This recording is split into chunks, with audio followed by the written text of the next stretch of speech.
Hi hello வணக்கம், welcome to my channel. இன்றைக்கி நம்ம ரவை உப்புமா எப்படி செய்யலான்னு பார்க்கலாம். அதுக்கு ஒரு கிளாஸ் ரவையை நல்லா வாணலில் போட்டு நல்லா பச்சை வாசனை போகிற அளவுக்கு வறுத்துக்கலாம். ரவை நல்லா சூடானதும் அதை ஒரு பிளேட்டில் மாற்றிக்கலாம்.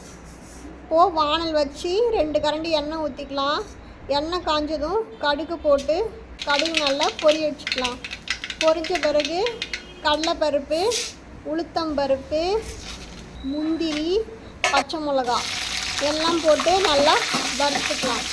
அதுக்கப்புறம் வெங்காயம், கருவேப்பிலை போட்டு நல்லா வதக்கிக்கலாம். வெங்காயம் வதங்க கொஞ்சம் உப்பு போட்டுக்கலாம். இப்போ மறுபடியும் நல்லா வதக்கிக்கலாம். வதங்கின பிறகு 2 கிளாஸ் தண்ணி ஊற்றிக்கலாம். இதில் தண்ணி ஊற்றி நல்லா கலந்து விட்டுக்கலாம். இப்போ கொதி வரட்டும்.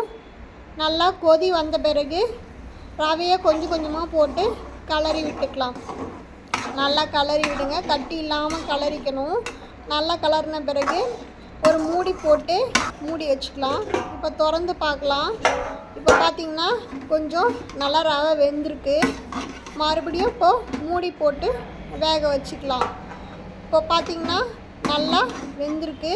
நல்லா உதிரி உதிரியாக உப்புமா ரெடி ஆயாச்சு. இப்போ இதை ஒரு பிளேட்டில் சர்வ் பண்ணிங்கன்னா சூப்பராக இருக்கும். ஓகேங்களா? ட்ரை பண்ணி பாருங்கள். என்னோடய சேனல் பிடிச்சா லைக் பண்ணுங்கள்.